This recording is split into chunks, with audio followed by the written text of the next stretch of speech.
Hello, everyone, and welcome to Conversations with Cubit. Thank you for joining me tonight, and thanks for supporting these weekly conversations. If you are new to these weekly conversations, welcome to the family. We're so excited that you found your way here. Now, I need you to do me a really big favor.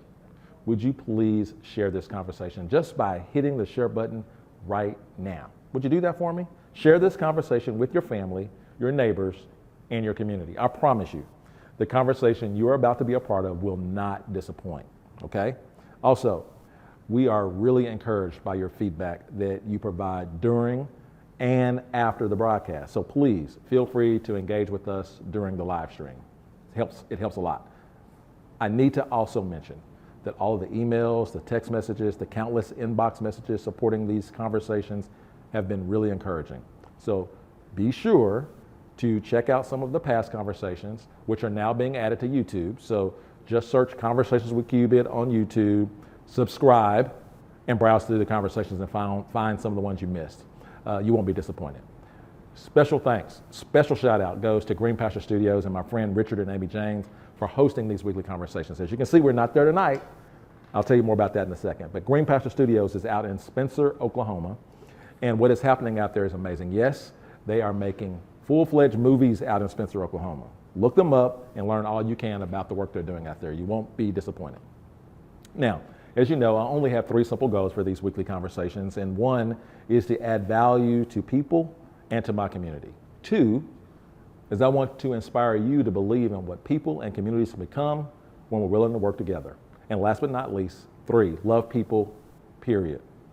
Period. All this means is I want you to be inspired. I want you to get useful information and resources, and I want to celebrate individuals, groups, and organizations who are making a positive impact on our community. Every conversation will be about information, inspiration, and hope. Now, let me tell you where we are tonight. We've been here before, and it's called Spiked Coffee, located at 1732 Northeast 23rd in Oklahoma City. I've been dropping in here for the last couple of months and absolutely love it. So I have to share this place with my community. Spiked is a coffee concept and community space. Black-owned, community-connected, serving coffee by the people, for the people. I'm talking about coffee, cocktails, or both. And what's really cool is the owner is intentional about holding space for community needs. In fact, my friend Gregory II from Poetry and Chill will be here February the 4th, providing live music and entertainment from 9 to 11.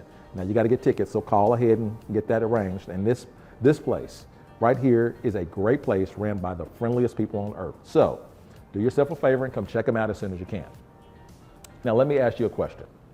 Have you ever spent any time thinking about how our city is designed or who planned it out?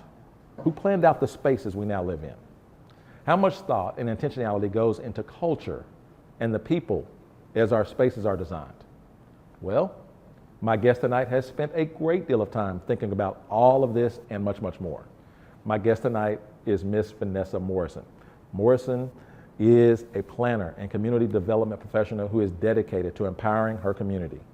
After receiving her master's degree in regional city planning with an emphasis on community and economic development, Vanessa's professional and academic opportunities have led her to design and lead approaches to address inequity challenges for marginalized groups domestically and internationally, consulting community projects, collaborate on initiatives, and activate both spatial and social environments. She is also highly experienced in leading teams while developing culturally responsive engagement strategies that reach into diverse range of communities, including, but not limited to, underserved groups, business spaces, the nonprofit sector, state and local governments. Additionally, Vanessa is the co-founder of 2 nonprofits, she's so busy, Open Design Collective, where she supports Black neighborhood spaces, and Cut It Forward, an organization focusing on the ethnic hair and skin care needs of children of color in foster and adoptive care. We have so much to learn from this powerhouse community leader. Ladies and gentlemen, please help me welcome none other, the one and only, Miss Vanessa Morrison. Welcome, welcome, welcome. Oh, thank Thank you so much for having me. It is an honor. Oh, I've been a fan of the series for a while, so I feel like being here, I'm like, I made it. Like, I'm you are cool it. now. I'm it. Here. We made it because I you said made yes. it. You said yes. Tell me, I you've made been here it. before? I have a couple of times. I love this space. It is so cute. I love the concept, the spiked coffee. I just love it. And it's just great for like meetings and just day-to-day work. Day-to-day. Working space. It's just awesome to have this on the east side. East Point, you kind of have a special place in your heart for East Point. Absolutely. Tell me why. Tell me why. This is such a wonderful development and project. And to me, what I think is going to be an inspiration for how we can do more development here on the east side. Just the intentionality behind the retailers and businesses that were selected to be here, the model and the fact that tenants get to build equity into this space, which I think is a big barrier for a lot of entrepreneurs, right? You know, it's so difficult to run a business and worry about income and clients and keeping your doors open. And then on top of that, a lot of tenants are renting their storefronts, their physical spaces. Mm-hmm. So at any given point, they're at the mercy of the landlord, raising the rent, gentrifying them out. Who's going to be next door? Out. Right, yeah, exactly. Who's going to be your neighbor? Right. So the fact that that protective factor has been put in where people can build equity and permanency here and really sustain their businesses is just such a beautiful thing to see, and I come over here every chance I get. I love it. I'm here, you know, if somebody says, let's wonder where to meet. Yes. I give them Spike coffee or culture coffee. Yeah, culture coffee. We have options depends on which one is closer to right. them. Yeah. That's love it. both. I love them both. Now I know we're going to talk about space. Mm-hmm. I know we're going to talk about design. Yes. But we were talking earlier, and I've learned that, and it's in your bio too, right? That you do some stuff for foster and adoptive children, particularly children of color. Yes. And tell me a little bit about that nonprofit first, because although I'm interested in design, boy, everybody knows, if you know me, I am interested in people. Yes. And little kids and how they grow up. Absolutely. And I know it's our future. So talk to me a little bit about what brought this concept to be. Yes. So it actually comes from a very personal experience of mine because I grew up in the foster care system. I went into foster care at age 13 with my siblings and aged out. And I had a couple of different placements. I had family, kinship, what's known as a kinship placement when you're with biological family, and I had some other traditional placements, moved around a couple of times.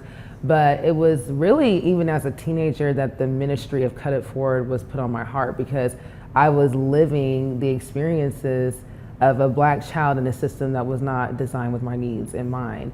And when I love that you called it a ministry. That's how it feels. It feels like a calling on my heart because I'm very busy and there's a lot going on, but just Cut It Forward is something that I'm committed, along with a phenomenal board, to see it flourish, it thrive, and meet as many families as we possibly can. And so at 14, I would think, a year in, I started really noticing these injustices and inequities that I was experiencing because of my culturally specific needs, being treated like, my culturally specific needs as it relates to my hair and skincare were not really a necessity, people not understanding how to take care of those needs, dealing with hair breakage and skin issues and being bullied at school. And this was not just my experience, this was my siblings' experiences and pretty much every other kid that I knew in foster care that was a child of color, a Black child specifically, were going through these same issues. And when I was a little bit older, while still in foster care, I actually started getting invited to speak at conferences and panels about my experience, just to help educate professionals and caseworkers, to help them be just a little bit more well-rounded in how they work with children in foster care. And I would speak very vocally and openly about what it was like being a Black child, and again, not having those needs met. And not only did it make me look bad, but it made me feel bad, and helping people understand that at a deeper level. So help the audience understand what's the difference between caring for a Black child and caring for a white child or a non-child of color when it comes to their skin and their hair. Yeah. So I think, for one, I want to be very clear that in the Black community, we do not just have one hair type or one skin type. I think there's like this misconception that we all have the same hair and skin, but that is not true. There are several different textures, hair patterns, curl patterns, skin types. I have a twin sister and she has a completely different hair grade than I do, and we're twins. And so I think that's a big misconception, that people think they can apply the same routine, the same methods on the same hair, when that's not how it works. And so I think there's just a lack of education, a lack of understanding. And what really is tragic to me is that there's a lack of the cultural understanding, because in the Black community, hair care and skincare, as we know, is not just about an aesthetic or a style. It's about how we care for one another. It's how we culturally bond. It's how we show love. And so when kids go into the foster care system, they are automatically, unless they go into a placement where they have people who understand that, they are automatically disconnected from that cultural connection. And so what Cut It Forward tries to do is help people understand, yes, we're here to help you teach the skills and understand how to maintain and care and keep things healthy, but also understand the cultural component and be intentional about keeping your child connected to their culture, because just because they went into foster care doesn't mean that their identity or culture should be lost in that process. And so helping people understand those nuances. Yeah, when you talk about the connection between Black people and not just the hair and the skin, but the process in which we connect doing hair and skin. I don't, and I'm older than you, but you ain't, so I don't know if you know, you remember this stuff, but back in the day, people used to have dandruff. I don't think that people have dandruff no more. Yeah, they do. Yeah, they do. I don't know if they have Why do you think it's gone? I don't know. I don't hear anybody, okay, so I don't hear anybody complain about dandruff anymore, or maybe they're just hiding it, hiding it.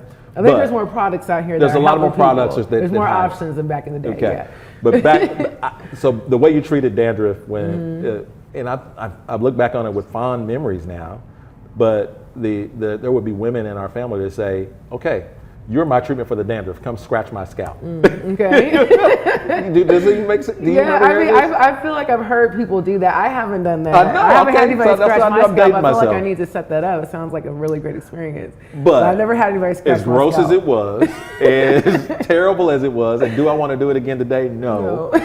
But I can tell you that yes, there was some connection to there. I mean, that's a fond memory. A lot of things was happening during that. It was the right and the wrong. Even the boys had to learn how to, a little bit, to the very minimum, how to part hair. I mean, it's not straight, but it would be parted. It was there. You had to do it because that's how you had to scratch, and then how you grease a scalp. You know, that kind of thing. I also remember all of that. Yeah. I remember the smell of when the hair was being pressed. Yeah. I remember the smell. That's a very distinct smell. It's a very distinct smell, and exactly and the curl, you know, and the routine of having to get it done on a particular day and time, and grandma was involved. Yes, it's and a ritual. It was a lot of. It was in the rollers. Yep, all of that. Yes. Right. Yes. I remember all that. So all of that is specific, right? That's not happening, except for in our culture. In Black culture. Yeah, I think there's other cultures that have those type of practices and routines. I know in a lot of Native American cultures, braiding is very sacred and is a very common tradition. So I think other communities also have those experiences, but I think because our hair in itself is already so misunderstood, that we have to be even more intentional about making sure our children are being cared for in those ways, or unless they won't be. So okay, so what's the and I know I didn't give you any prep for these questions because they're just coming to me as we talk. Okay, so foster parent, white foster parent is all of a sudden taken in for filling a need to foster a Black girl. What's the handout? Here's the number one rules you need to know. Here are the things you need to know. What's the basics? Yeah. So that's something that we actually teach in our workshops at Cut It Forward, is like, what are the basics? And again, it looks different per the hair type. So I would say the first step is understanding what kind of hair type you're working with. And something else that's really unique about Black hair is that usually we will have 2 to 3, even more hair types on one head. One head. So you might be working with 2, 3 different hair types and need to understand the care that is needed for those 3 different hair types. We kind of teach the theory that you want to work with the dominant hair type. So whatever hair type you have the most of is pretty much going to be what you want to work with, and it will pretty much take care of the other needs. But you need to understand what kind of hair you're working with, because what works for my hair won't necessarily work for somebody else's hair. So education is key.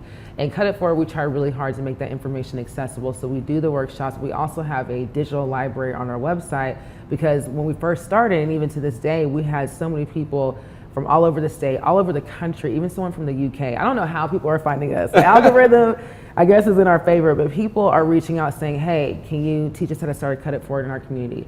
Can you teach a class? Can you come out? Can we fly you out? And I'm like, we're still trying to build up. We're trying to get our structure together. Yeah. But here, we built that library intentionally to help make information accessible to people who cannot physically be here at our workshops. So there's a lot that goes into it. It's a journey. And so we really try to help people understand the skill set and create a community for these families to have just conversation, not be judged, and to learn together in a safe environment. So I got to ask you this. So we're talking about the hair, and we're talking about people that are really concerned and want to do it right. Right. And you got to believe that foster parents are wanting to do it right. Absolutely. So I've been a foster parent. You're not just doing Yes. it. A lot of people say they're doing it just for the money. Right. No. No. But so they're doing it because they care, Yes. or a need in the family has popped up. And so you talked about injustice in the way you were treated. Talk about how injustice can happen unintentionally. Yeah, absolutely.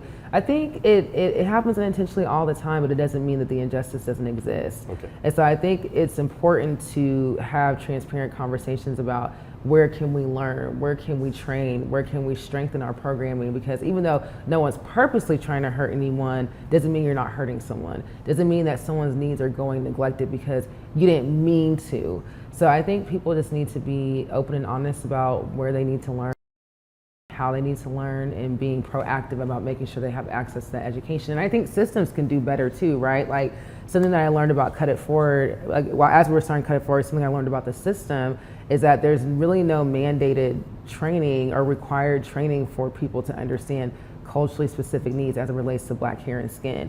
And so when you're a foster parent, you could get a child in your care tonight, depending on how you make yourself available, and you would have no idea how to approach taking care of them and their hair. And so I think there's system changes that need to happen.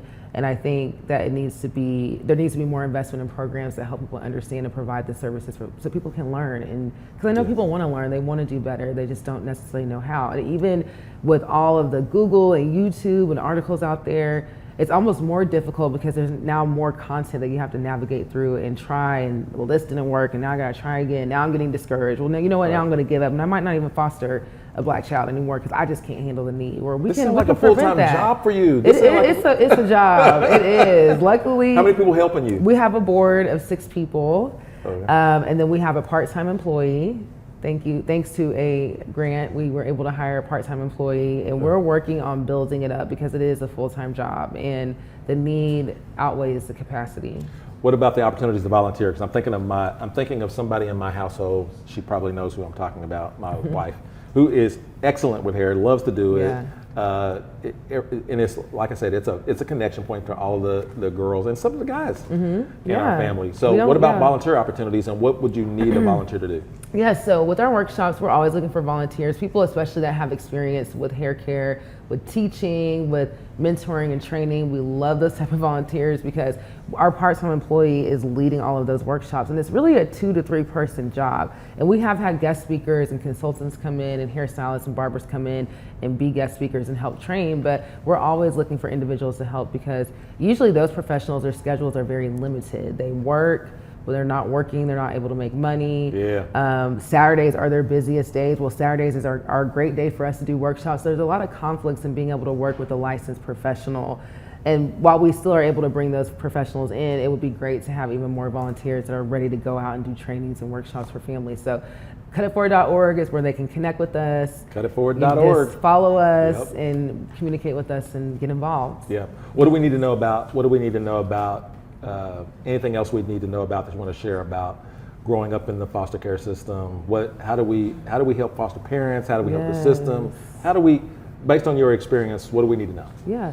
Well, I would just say that, something I was reflecting on my way here actually about something that what I wish people understood about the foster care experience is that foster care does not define who you are. And I think that too often people associate the stigma with people who have gone through the system. And even people that I've told, I grew up in foster care, you get some really different reactions from people based off of who it is. I've seen people cry, I've seen people oh my God, what happened to you? What happened to you? Yeah, right, or you, no way, there's no way that you went through that. And it's just kind of disappointing because I feel like people, again, they define you by what you went through. And that is not who I am. It's something I went through and experienced. It definitely was integral in shaping who I am today and what my values are and what my purpose is in life, but it is not my whole identity. It's something that happened to me. It's not the full me.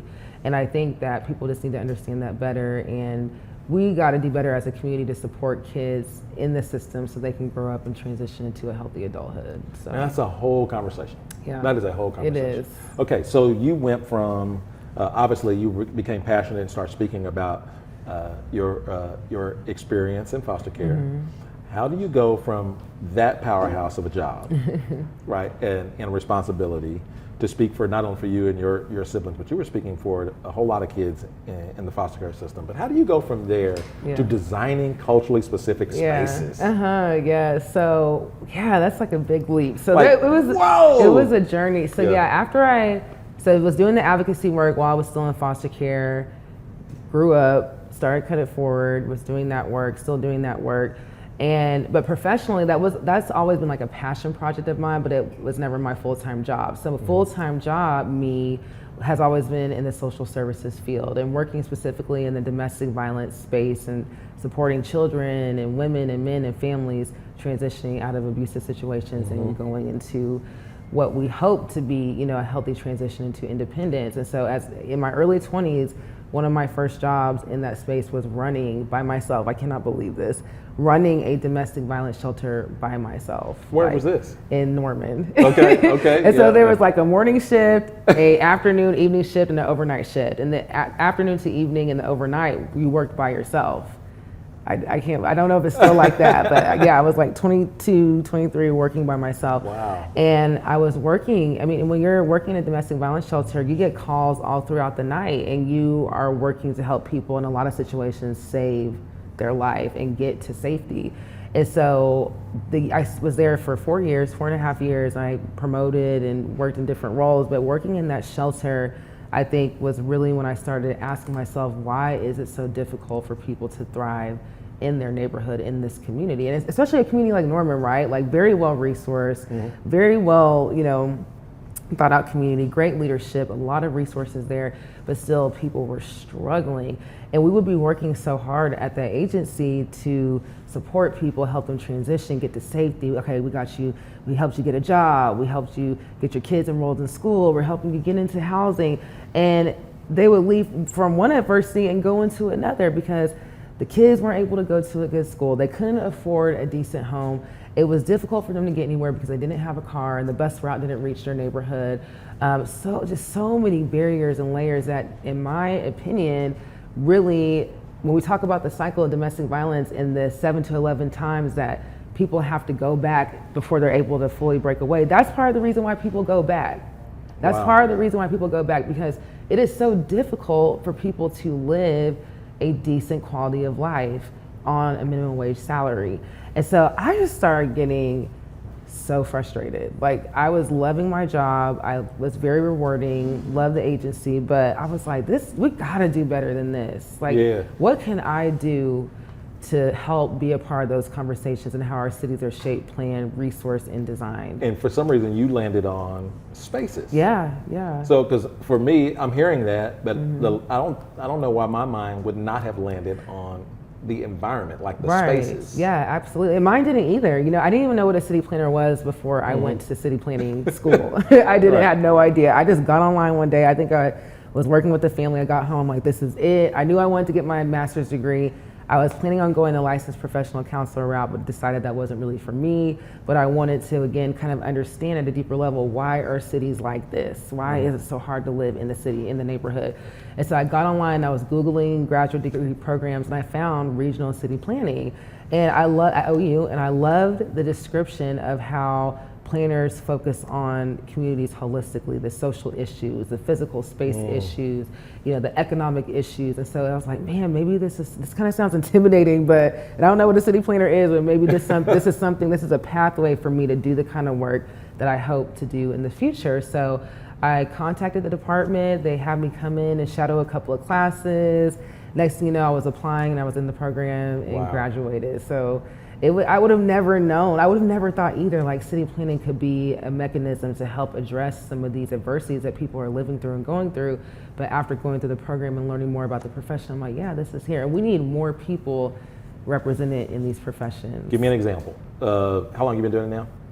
City planning or Yeah. in that field. So I've actually been working on projects since I graduated from college. Right. But full time, like in this position, in this space, I'm going on 2 years. All right, so give me some examples Mm-hmm. of where this has really mattered in our day-to-day lives. Yes. Like this space was intentionally done for this reason, Mm-hmm. and this was the impact of it. Had it not been done intentionally, Right. this might result.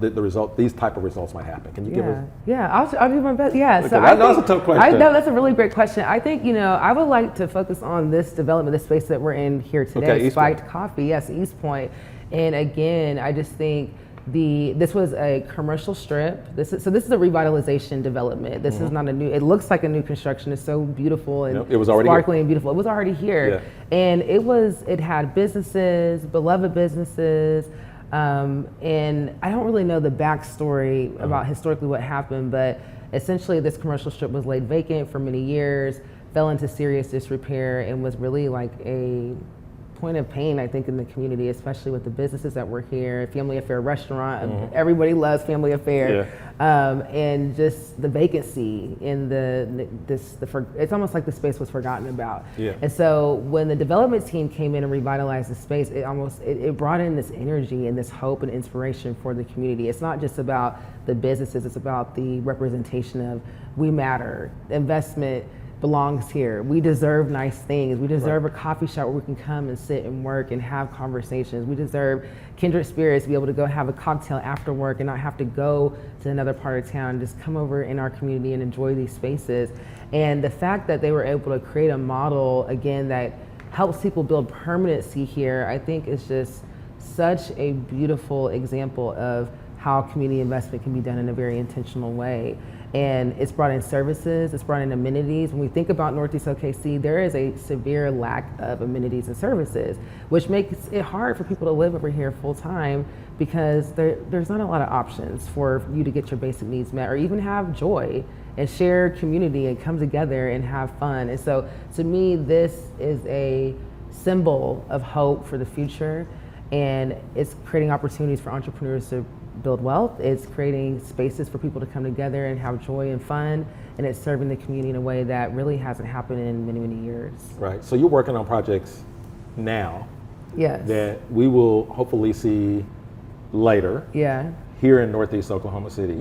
And you specifically talk about A Street in south of A Street. Talk about that. Yes. So a little bit of history about this area. So Urban Renewal is a federally funded program that took place across the country in the 60s And it's and been 80s. a pain point. Yes, absolutely. Depending on who you ask Yeah. in Northeast Oklahoma City, like they hate it. Yeah. Like older people. That lived through it. That lived through it, Yeah, yeah. and saw the community before, during, and after. It is a trauma that still is felt in this community 50 plus years later. And so Urban Renewal is a program that cities across the nation were implementing, and they were given federal funds from the federal government to clean up blighted or decaying areas of their neighborhoods. And so a lot of cities actually did not take the funding and did not accept the program, but a lot of cities and most bigger cities across our nation did. And what a lot of communities have done that did with that program, they took the funding and cleaned up blighted areas of the community. Well, that disproportionately impacted the Black community. And so In most cities, like it's very common when you look at most cities, the same thing that has happened on the east side has happened across our nation, unfortunately. And so a lot of cities took these funds and demolished and erased our built spaces, our homes, our businesses, in some cases, complete neighborhood areas, and purchased the property that those areas sat on. And so many, many years later, the Oklahoma City Urban Renewal Alliance still owns several properties south of Northeast 8th Street and recognizes the need to be very intentional about releasing this land back into the community in a way that preserves culture and history, serves and benefits community members, and helps create a community where people can thrive and flourish. And so They hired my firm, Open Design Collective, to lead a community engagement initiative, collaborate with them and Northeast OKC community members to create a vision for the future development of the neighborhood spaces south of 8th Street that Okura owns. But something that's really important to recognize about that project is that south of 8th is also heavily privately owned. Okura is not the only entity that owns land in that area. So there's private owners. Yes, there's entities. Urban Renewal. Yeah. It's mixed up in there, and it's not. And sometimes there's not any been rebuilt. It's just like a lot of vacancy. A lot of vacancy. Yes. Yeah. And so we are working very intentionally with community members to create this vision, to listen to the stories, the history, the connections, the culture. What do you remember about 4th Street? What do you remember about your neighborhoods? What do you feel is a loss to you? How do we restore that in the ways that we can? And we may not be able to make it look like what it did once before, but how can we create a vision where you feel heard, seen, and valued, and we're including your ideas and your goals in this plan? What have you learned digging around in the history and the culture that says made you go like, God, people should know this? Oh my goodness, I would say the history of 4th Street. I feel like I was mildly familiar. You know, I knew it was a commercial corridor, the Jewel Theater. You know, that beautiful asset that's still standing to this day.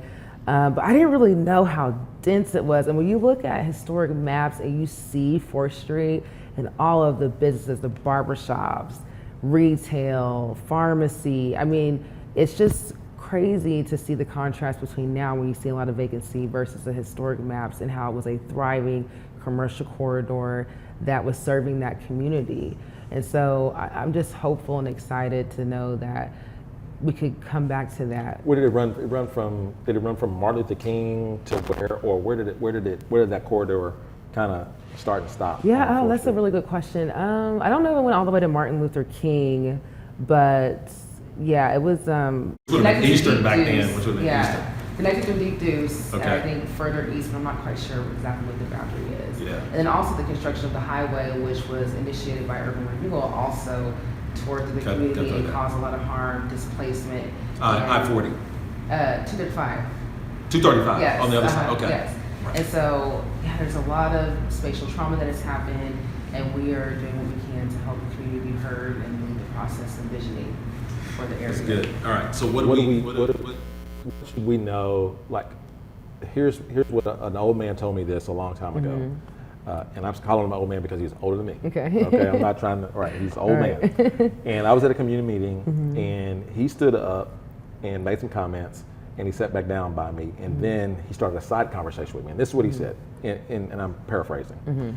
He said, "I was a part of a community years ago, where the city planners were 20 years ahead of us, and they came in and they already had a plan for the areas that we lived in, and they started buying and doing and planning and building, and when we showed up to the meetings, our voice didn't mean anything because they were so deep already in the planning process that we were just frustrated because they were running over."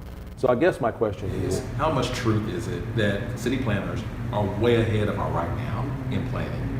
And if so, where do we and us, the community, where do we engage in that so far ahead plan? Yeah, so that plan that he was talking about is what we call a comprehensive plan. And most cities do establish a comprehensive plan because it's a visioning tool to help guide the goals of a community. So when we talk about revitalization, economic development, walkability, health, resources, a lot of that has to be planned for the future and forecasted, especially as it relates to population trends and growth. You want your city to be thinking proactively so it can plan for the changes and the transitions of the community. And what would be the best practice is that communities would be engaged to inform that plan so people have a voice in what that future visioning can look like.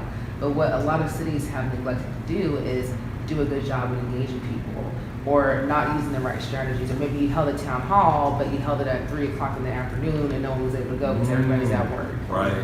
Is with their kids. And so cities, and I'm not just focusing on OKC, but just nationally, have to do better. We have to do better about making sure that we're making engagement possible, accessible, that is reaching into the communities that we know have not been as engaged and have not had their voices heard and have not been able to be part of the process. And we have to be able to be including people at a better rate than what we have historically. But comprehensive plans are common, and they should be adaptive and flexible to the needs of the community. They should include the community's voice in the planning of it. Right. So our comprehensive plan, you're happy with it, Oklahoma City? Yeah, so I haven't read it cover to cover, but right. It's online. It's available on the city website, Plan OKC. And yeah, I think there's a lot of great things in it. I'm excited about South of 8th because I think that's going to add to the visioning and the planning for this area. And I think we have to have more opportunities for engagement to make sure everybody has a sense of ownership and has a stake in the process and doesn't feel planned on behalf of, but feels included in part of the plan. Yeah, one thing I don't want, I understand the need for representation in the job that you do, black space, kind of a collection of people that are thinking intentionally about the culture of African American in wherever town, right? And trying to preserve and highlight those areas and protect them. Yes. What I don't want to do, or what my fear is that we're not in being inviting. That we're saying we want to keep this side of the tracks as this side of the tracks.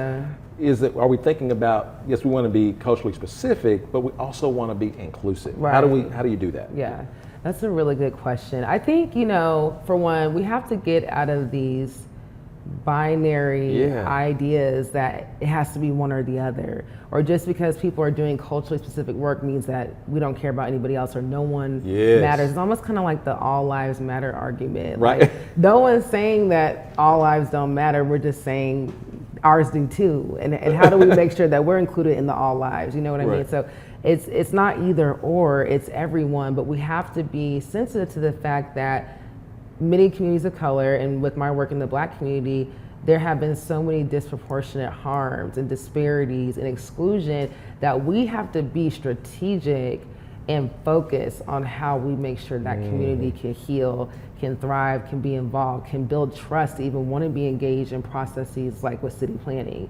And so we just recognize the intention that has to go into that kind of work. Not that we want to exclude anybody else, but even how we're kind of running South of 8th, we have broad community engagement that we're leading with the whole community, anybody open to anybody. Northwest Oklahoma City, Northeast, everybody. We are targeting Northeast OKC, but anyone can come. And as a matter of fact, we had our first open event and there were people who were not people of color who came to that, and we were happy to see them. And then we've also established a tactical committee of about 25 to 30 individuals who represent, whether they're residents or stakeholders, business owners who work in the community, they represent the community, and it is Black. And so why we kind of approached it that way is that because of the trauma and the loss and the harm that's been done in this community, you can't just throw people in a room. Right. I mean, you do this kind of training and about, we got to move at the speed of trust, and we can't do it like that. I mean, it's just not going to work. And so how do we position people to understand process, which is what we're doing. We're not just engaging, but we're educating people on the process of what goes into neighborhood development, why have these challenges happen in the community, and what are the opportunities? How do we think about this? And making sure that people feel positioned to be able to engage with other groups as well. And so we're working on including everyone, but we're moving in a way where people don't feel like they're being bombarded, like where they can feel like they can speak openly and safely, and that we're being sensitive to what they've experienced and the trauma that's happened in this community. I feel like we got to get young people excited about what you do. Yeah. But with young people, they need something tangible, right? To touch, feel, taste, see. Yeah. And when you talk about South of 8th Street and you go in that area, you see the Jewel Theater. You know, you've seen it that way your whole life. You don't see much going on next to it. You don't have any connection to the history per se. How do I help get young people excited about the future of, say, 8th Street or Northeast Oklahoma City, or what you do? Right. That's a good question. So that's something we're know that's working tough. on. I I know know that's that's tough. something Yeah, we're yeah. working on too. We have to have more representation in the field, and we want to be able to connect with young folks because they're the next generation, and we need them to know about these different fields so they can come in and be the planners and architects. Last time I checked, there's people undergoing the licensure process, but as far as licensed architects, black architects in Oklahoma, there's only 4 last time I checked, and this was like a year ago, and there's 1 woman. So there is an extreme underrepresentation, and so we have to do better about making sure that kids have a connection to learn, to touch, see, and feel. How does this profession work, and how does it connect to what I want to do as an adult? But something that we're exploring with South of 8th that I'm really excited about, especially because all the vacancy, while that is a trauma and it's a symbol of loss, it's also an opportunity to, how do we activate these spaces? Because development can take 100 years. Yes. You know, it's not like South of 8th is going to be done and then development is coming tomorrow. That's a process. It requires a lot of different financial mechanisms and a lot of work. But we have been exploring what is placemaking, like a temporary use of a public space. How can we activate some of these spaces to get kind of excitement built and us back in the area experiencing it and having fun? So there's a lot of cool models out there where you can do pop-up events and drive-in movies and all types of fun things to activate a space. Even if the permanent infrastructure isn't there, you can still do a temporary act and event. So we're exploring that. Do nonprofits get involved in that? How do we help? I mean, how do we do these pop-up things? Yeah, I think, like you plan an event, it would be great to do it in a collaborative way. Bring in resources, bring in partner agencies. I think Open Design, would be very interested in coming together with different organizations to bring in the resources, because that requires resources. I think Northeast Renaissance does a really great job at, that's an example of placemaking, the open, Is it One OKC? One OKC, I almost called it Open Streets. That is that's not them. Yeah. One OKC. And doing the Open Streets concept and bringing in the festival and the vendors and the live acts and musicians, like that is a really great example on a larger scale of what placemaking could look like. But it can also be done in smaller scales too, but it does take someone managing it, someone pulling it together, coordinating, money, it takes resources. And so I think it can be done though, and it just takes collaboration and creativity. I'm excited about it. How do we get in contact if somebody? Well, first of all, here's the thing. I know this is. I'm not asking how much you do. Yeah. But in this space, we need to get young people excited about it. What kind of income can they expect to make between what and what? Oh wow! Being a city planner, you can make really good money. It just depends. It's so subjective. I know. It depends on money? Experience. Right. I mean, you can make up a 6-figure salary. It just kind of depends what you do. Architects is a lot more project based, and so a lot of people that are architects will open up their own firms and go after projects. You can make a lot of great money that way. You can make a very fruitful career depending on the pathway that you take. Y'all hear that, young people? Yes. This is a job for you. This is a job for you. Yeah. Right. What am I missing? I forget to ask you. I feel like it's something so no, much you asked more. all the great questions. You asked all good questions. I did. Okay. Yeah, all right. So thank you so much for joining social me. media. Oh yes, Yeah. you got to share the social media for both Cut It Forward, and and for the collaborative. Open Design. Open Design, So Cut It Forward is on Instagram, Twitter, and Facebook. It's Cut It Forward on everything.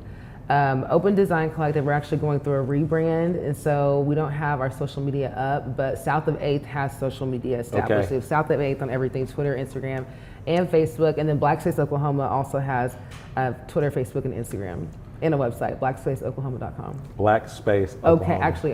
Blackspaceok.com. All right, I got it. Yes. I got it.